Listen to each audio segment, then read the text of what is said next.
Only on Eyewitness News, a closer look at one of Rhode Island's most talked about mysteries. Where's Adam Emery? The convicted killer and his wife disappeared more than 20 years ago, but state police tell us this case isn't over yet. In fact, we've learned they're taking new steps to track Adam Emery down. And tonight, in a rare TV interview, I sit down with the victim's family. They tell me that's something they've been waiting for now for a quarter of a century. The divers went into the water near the center of the Newport Bridge.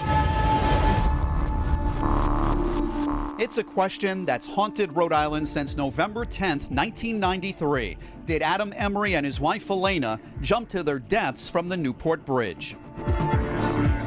We don't know because we don't have his body. We certainly can prove that his wife did. The couple may have jumped to their deaths here. Elena's remains were found in Narragansett Bay less than a year later. No sign of Adam has ever been uncovered. How do you find the defendant? Guilty. Just hours before disappearing, Adam Emery was convicted of second-degree murder in a road rage incident. In August of 1990, he and his wife were having dinner at a seafood stand when their car was sideswiped by another vehicle. According to prosecutors, Adam was enraged and chased the wrong car, one driven by 20-year-old Jason Bass. Emery grabbed onto Bass's car and stabbed the innocent man to death. In a controversial move, Emery was allowed to remain free on bail until a formal sentencing. Hours later, he and his wife were spotted at a fast food restaurant and a sporting goods store where they bought diving weights. Then they disappeared, their car found on the Newport Bridge. So you bought weights to weigh yourself down. If that's what you're going to do, those weights would be on your body.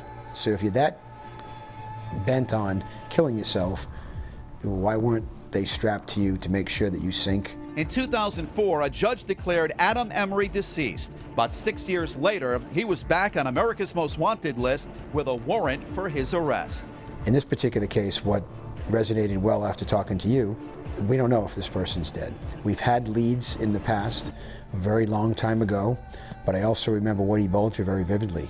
That Woody Bulger, there were a lot of people that thought Woody Bulger was dead. And then 15 years later, you find him.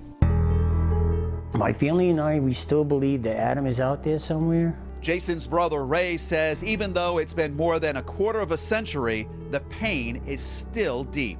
We want to see it ended.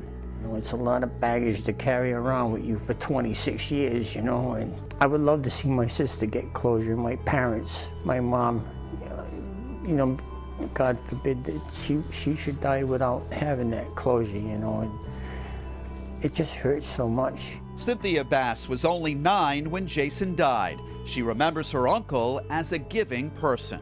He used to work at Mr. Donuts in Oneyville. A gentleman had walked in, a homeless man, and he wasn't wearing any shoes. So Jason, after his shift, took the shoes off his feet and gave it to the man. Cynthia also remembers the anger and pain and says time does not heal all wounds for her family. How do you want to move forward with this? What do you want to happen? Just closure, whatever it is, if he's still alive or if he's gone, just needing to know, just needing an answer. Colonel O'Donnell tells me that for the first time ever, the state police and the FBI are now working on an age-enhanced picture of Adam Emery, much like the one that was used in the Whitey Bulger case. Now, coming up on Eyewitness News at 6, I'll show you why this case has changed the way the Rhode Island State Police handle cold cases. Where's Adam Emery continues on Eyewitness News at 6.